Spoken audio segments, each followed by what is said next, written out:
Well, thank you so much, Jessica, and thank you all. Please be seated. We've got an incredible group here. It's wonderful to be in Iowa. I want to thank Heritage Action for hosting us, and thank you all for coming out as we fight for America.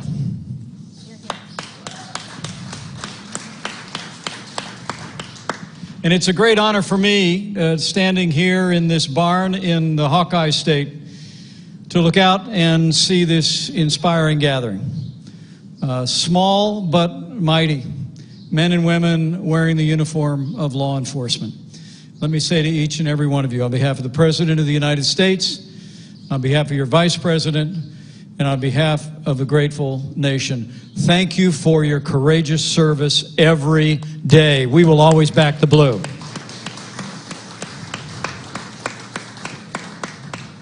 It is a momentous time in the life of our nation. We've gone through and are going through a time of testing, but soon we'll come to a time for choosing. And public safety is very much on the minds of the American people. As Senator Ernst just reflected, and as you heard from the Secretary of Homeland Security earlier in this very same program, you have a president, you have an administration that are committed to law and order and to supporting men and women who serve on the thin blue line. But I also want to say, I know that here across the heartland of America, you've just endured some unprecedented storms. And I know that the police officers and sheriffs who are standing before me today, and many that are looking on from afar, have played a role in responding to families in the midst of this devastation. We grieve for the loss of 3 lives in 2 states. But I met with families today that had literally lost millions of dollars of crops as well, and property. But on behalf of all of the families that you responded to, that once again, that you went into harm's way where others might have been running in another direction. Let me thank you for what you have done in these unprecedented storms for the people of Iowa and the people of America. Well done. And again, I just want to say thank you to Heritage Action. I know we're going to be having a conversation in a few moments, but Jessica and Heritage Action are a bulwark of freedom and free markets, but I'm particularly grateful that Heritage Action would use their vast reach across this country to focus on that which I believe is of first importance for the American people. I mean, security is the foundation of our prosperity. Our nation is able to be free and prosperous because people wear the uniform of the United States and serve at home and abroad defending this nation. But we're able to live in the most prosperous nation on earth and to run our businesses, to raise our families because of the thin blue line. Because each one of you every day straps on a sidearm, puts on a badge, puts on a uniform, and you count your lives as less important than ours. I mean, it's a humbling thing to think about. I love what the Bible says about those who bear the sword, that you do not bear the sword in vain. Throughout history, you are, as a good book says, servants for good. And I want to tell you that as we were running for this office 4 years ago here in the great state of Iowa, and as we've served in this office every day since, it's been a challenging time for law enforcement. In the last administration, it seemed like a reflexive effort to blame police first, and we're hearing the most law enforcement. But I want to assure you that your president and this vice president know that the men and women who serve in law enforcement are the people in this country. You're the people in this country, and you will always have the support of the American people.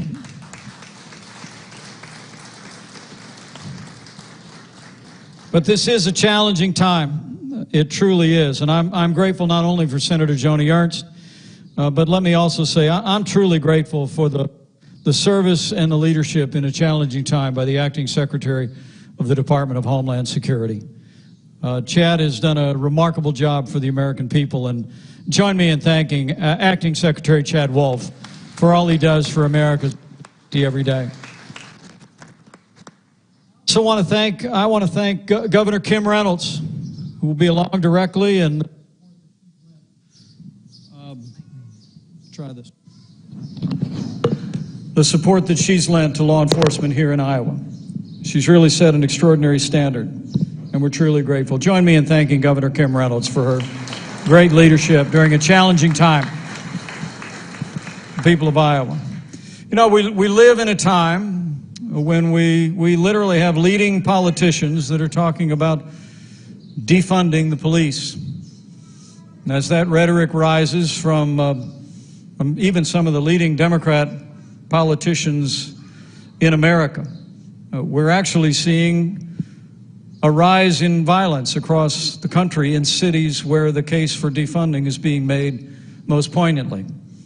And it's remarkable to think, as liberal politicians are talking about dismantling the police department, as they've suggested in Minneapolis, cutting NYPD by $1 billion in New York, in one city after another, Seattle, Portland, and elsewhere.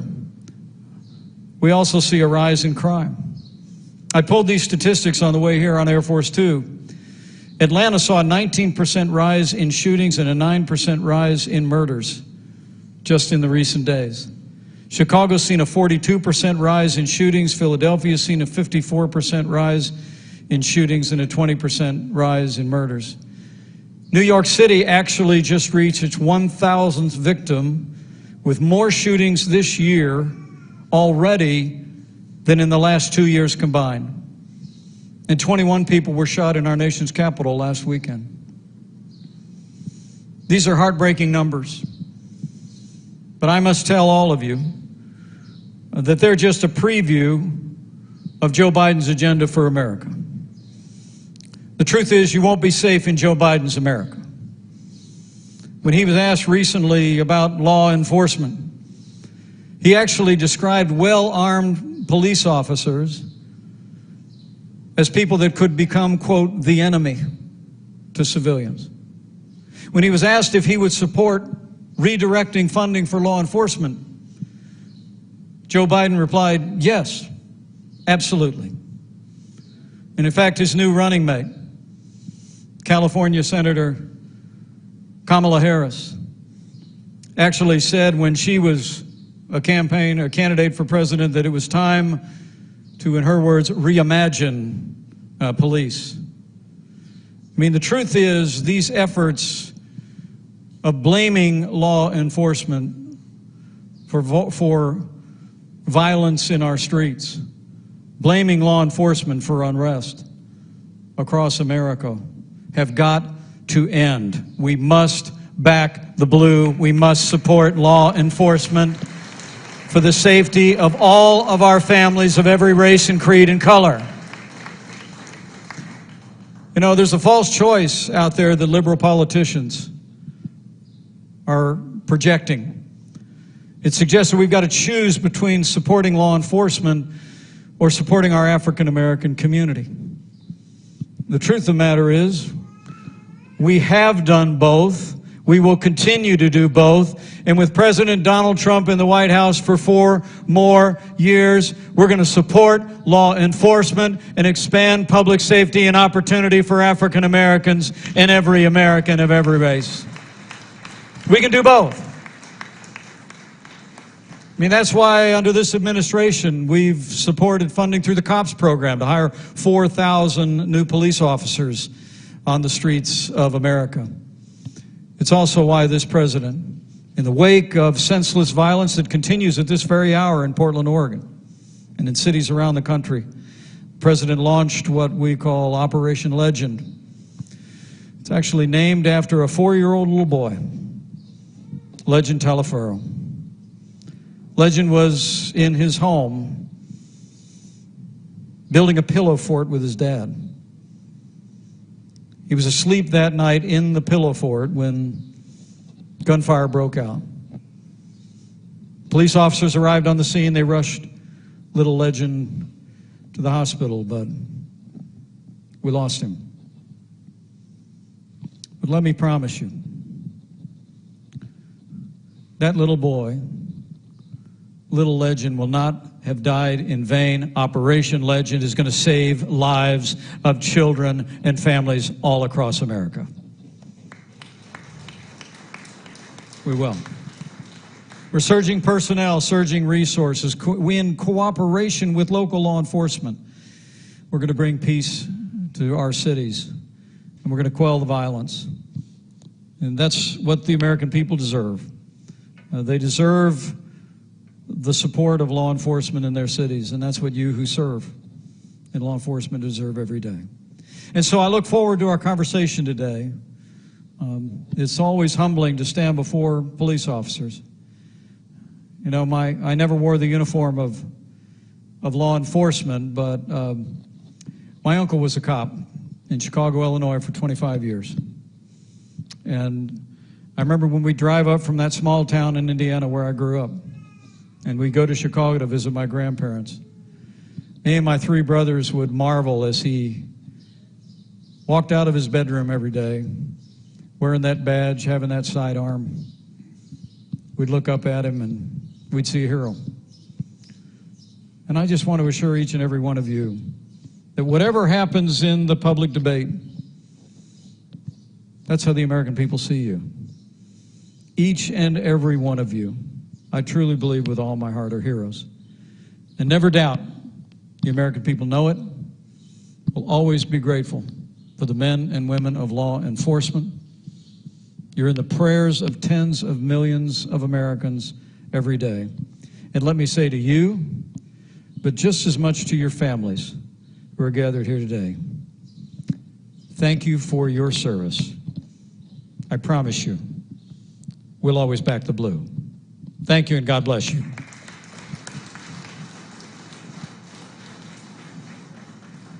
Well, Mr. Vice President, thank you for those comments and for sitting with us today. It's such a timely discussion as we've spent the afternoon talking about this issue and the need for safety and security, both in our neighborhoods, our larger cities, and it expands outside of just Iowa. It's a nationwide issue. So to kick off our discussion today, we have the real privilege of hearing from some audience members that have joined us for our town hall. So I'd like to introduce our first, Mr. Devin Sanders. Devin is a local business owner, and he is a 12-year combat veteran. So, Devin, we've got your first question.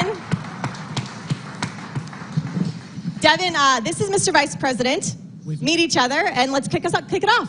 Thank you, Devin. Great to meet you, Devin. You as well. We actually met in Council Bluffs.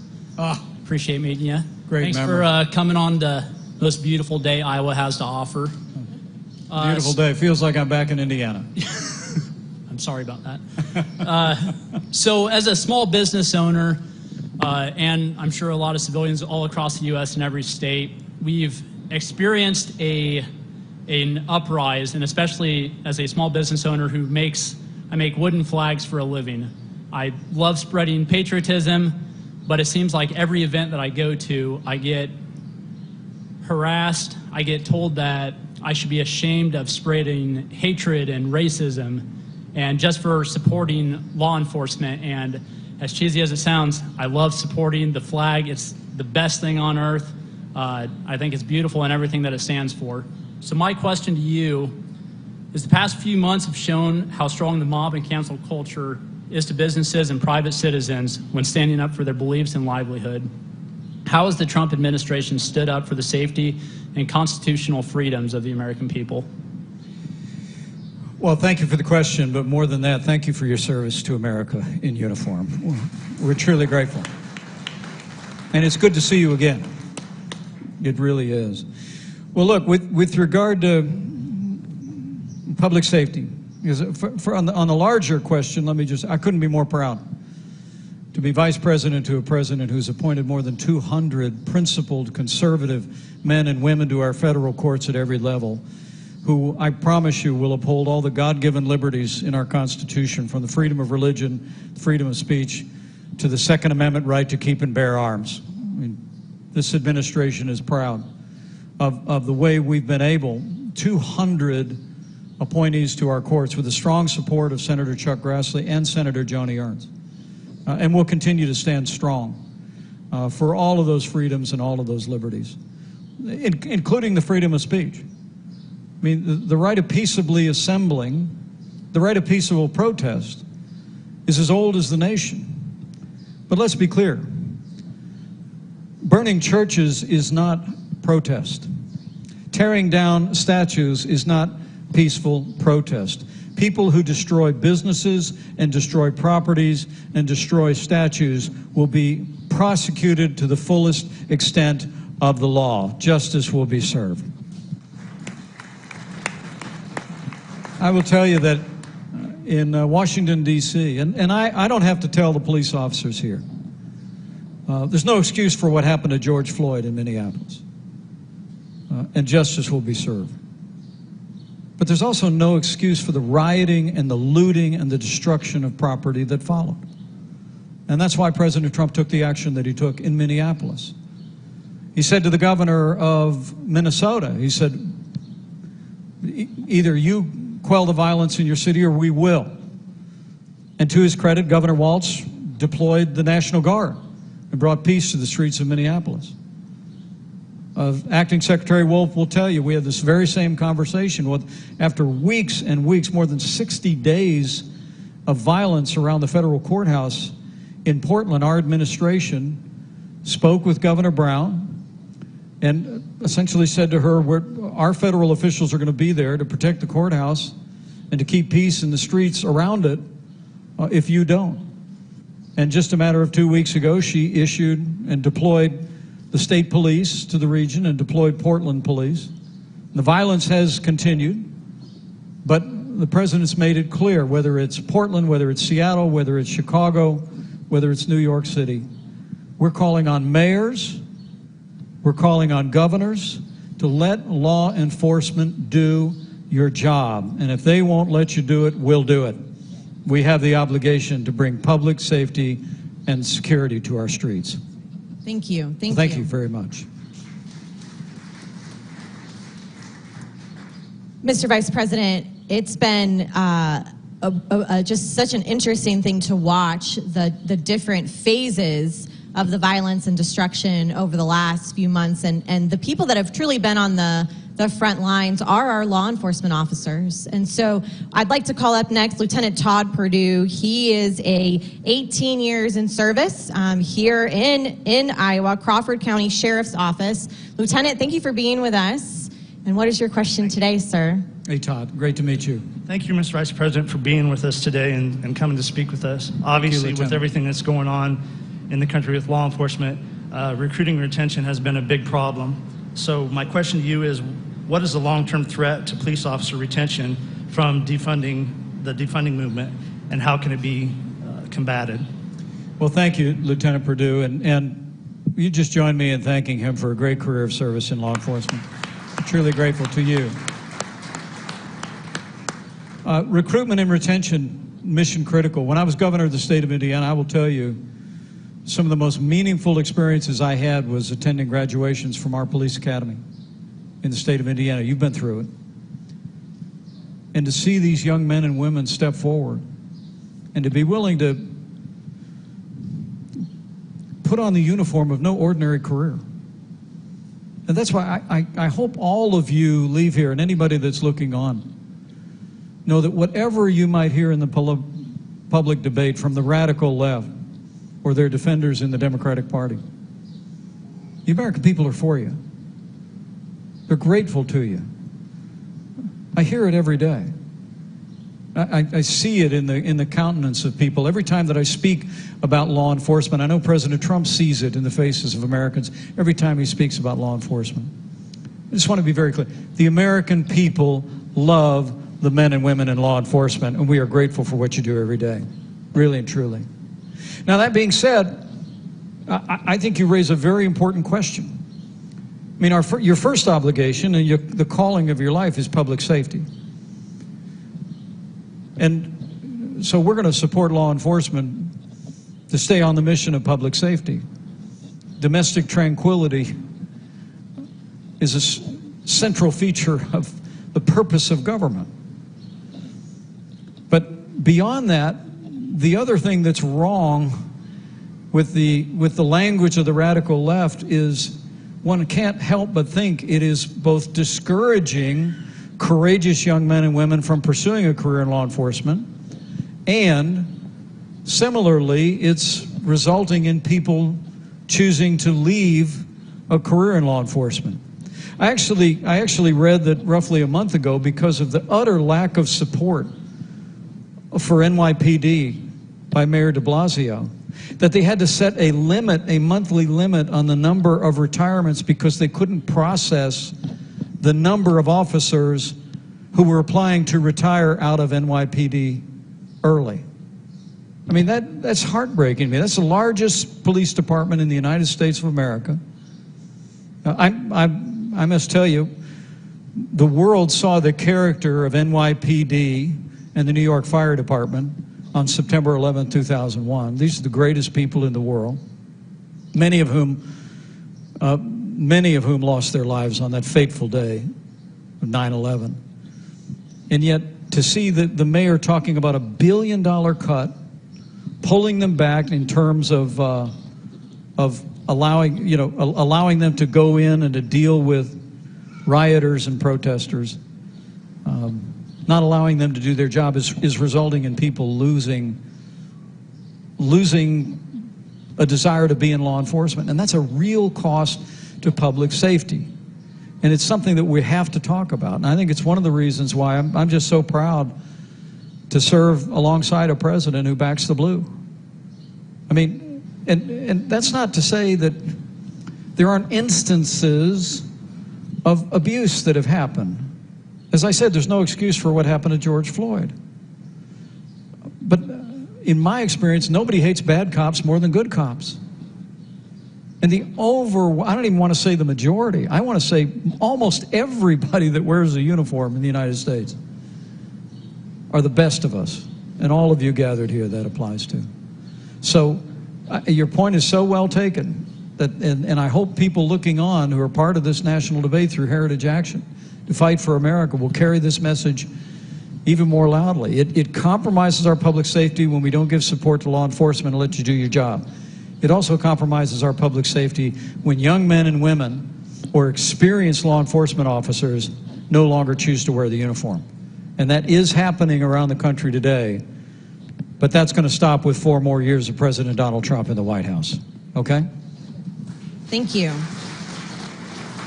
Thank you, sir, and thank you for your service and your question with us here today. Thank you, Lieutenant. The focus of so much of the attention right now on safety and security and quelling the violence and restoring law and order really hits home, and it hits home to those of us that are mothers, that are raising kids, that are thinking about our future generations and thinking about the country that we will leave behind. And how old are you, little one? I have a 7-year-old son and a 9-month-old baby girl. So I have my house full. Thank you. And there's a number of families that have joined us here today. They've brought their kids. They too are concerned about the direction around safety and security in our neighborhoods. And so I'd like to introduce Jen Fogel. She's our next testimony today. She is a mother here in Des Moines. Jen, we're so honored that you could join us. Please meet the Vice President. And thank you. It's a pleasure to meet you. And thank you, Jen. We're trying to raise some boys who love God, they're respectful, and love history in their country. So as a mother of 4 kids, it's difficult and disheartening to watch the destruction happening across America and in some of our own communities. As we witness the diversity of thought come under attack, what is the Trump administration doing to improve educational opportunity for all Americans? Well, Jen, number one, these are your boys here. This is your family here. They're great. Stand up. What a beautiful family this is. Wonderful. 3 boys. You have 3 boys? Okay, I was going to ask because I'm one of 4 boys. So I respect you even more. Thanks for a great question too. Well, let me address that question by simply saying that we're going to just continue to stand strong for all the values and ideals that have made this country great. And I really do believe that the American people are with us. The president often speaks about the silent majority, but I think the silent majority will be silent no more. So I hear it and I see it. I read a good amount of my mail every day that comes to the White House. And I hear people all the time talking about feeling in a very real sense like their values, their traditions, their beliefs are under constant criticism by the mainstream media and by politicians on the left. But I really do believe the vast majority of the American people are proud of this country. We're proud of law enforcement. We believe in faith and family and freedom, and are going to step forward in roughly 80 days from now and support men and women that are standing for all of those timeless principles and ideals. I mean, I really do believe that the future's never been brighter for this country. I mean, when you think about what we've passed through as a nation, in our first 3 years, because this president rebuilt the military, largest increase in our national defense since the days of Ronald Reagan.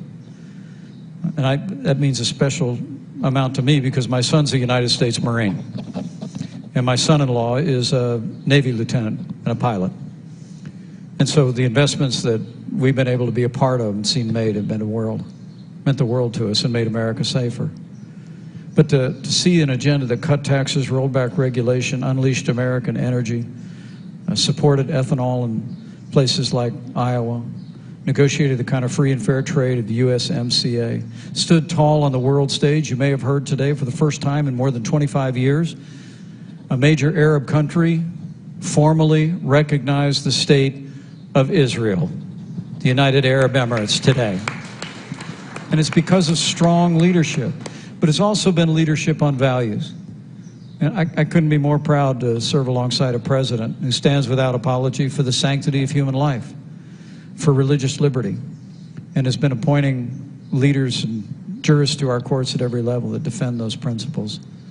And so I just want to give you a word of encouragement that I truly do believe that if all of us will let our voice be heard in the days ahead, we're going to solve the challenges of the time in which we live. We're going to heal our land, and each and every day we're one day closer to the day that we put the coronavirus in the past. We have a ways to go, and we're going to continue to spare no expense to make sure that our healthcare workers and all of those that are struggling with the coronavirus have the health care that we'd want any one of our family members to have.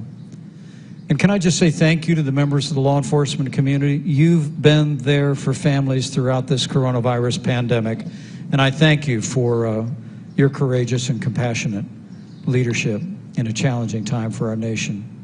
But I truly do believe as we see our economy starting to come back, in the last 3 months, 9 million people have gone back to work after we lost 22 million jobs.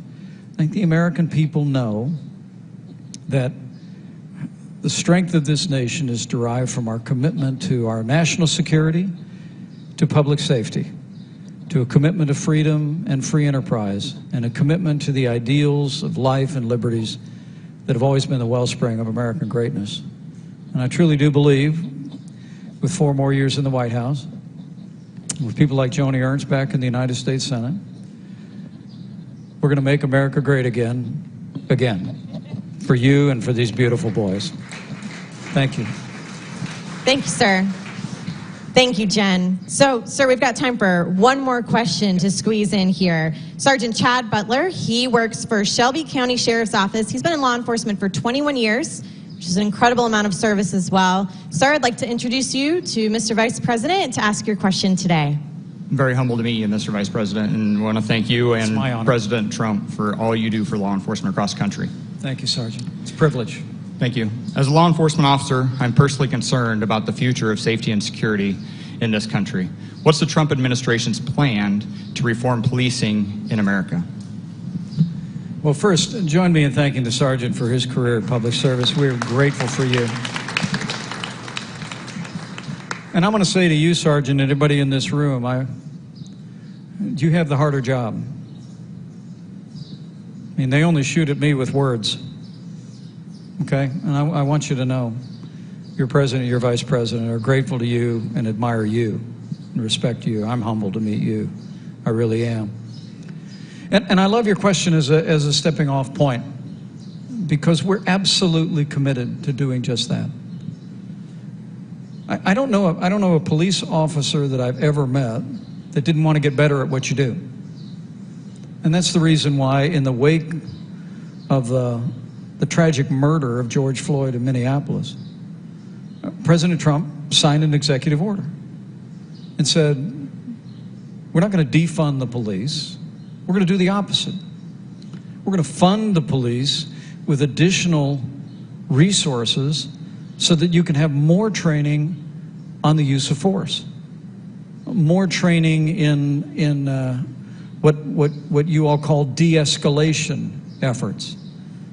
I mean, we live in an increasingly complex security environment, particularly in our major cities. President Trump recognized that and said that rather than defunding the police, we're actually going to fund more training, more support for law enforcement. Combine that with the COPS program, more law enforcement personnel on the streets. Combine that with Operation Legend that I mentioned, that will actually make federal personnel available to support local law enforcement. That's how we'll improve. And that's, as I said, we don't have to choose between supporting law enforcement and supporting our African American community or any of the families in our cities. That is a false choice. The choice America has made the last 3.5 years under this president, the choice you've made here under Governor Kim Reynolds, and the choice we're going to make for 4 more years is we're going to do both. We're going to support our African American communities. We're going to export educational opportunities. We support educational choice. This president supported the largest investment in historically black colleges and universities ever. You just heard Senator Joni Ernst reflect on my friend Senator Tim Scott of South Carolina.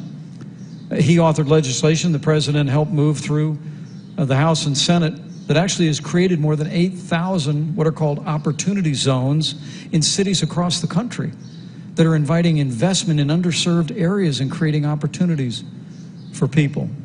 And I must tell you, with that foundation I was just talking about, of less taxes, less regulation, more fair trade, more exports, more American energy, we had the lowest unemployment rate ever recorded for African Americans and Hispanic Americans in our first 3 years. And that, we believe, is the pathway forward. More support for law enforcement, for training, for resources, for personnel. A commitment to quell the violence on the streets, to make it clear to governors and mayors that if they don't do their job, we will. And secondly, is continue to support our African American neighbors, all of the families in our cities, to make sure that they have safer streets, better schools, more jobs and opportunities. That's the pathway forward to bringing our country together and making America great again for every American. But thank you, Sergeant. Thank you for that great question. Thank you, sir.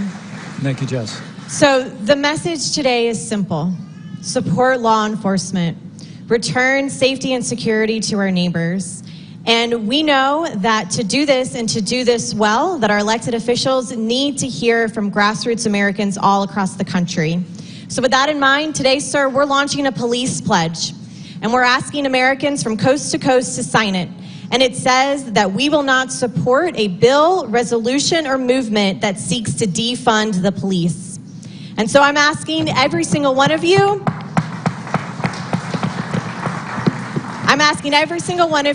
here today to sign this pledge, at home, watching on our live stream, to sign this pledge, and then to turn to your elected officials. As the Vice President mentioned, mayors, governors, city council, members of Congress, senators, all have a role to play as we quell the violence. Sign the police pledge and make this commitment not to defund the police. You can text 51776 now and sign the pledge today. So with that, we'll end our time. Thank you, sir, so much for being here. Thank you to our law enforcement officers. Yes. God bless you. God bless America. Jessica, thank you. Join me in thanking Heritage Action and thanking all the incredible law enforcement officers and families who are here. Greatest honor of my life to be your Vice President. God bless you all.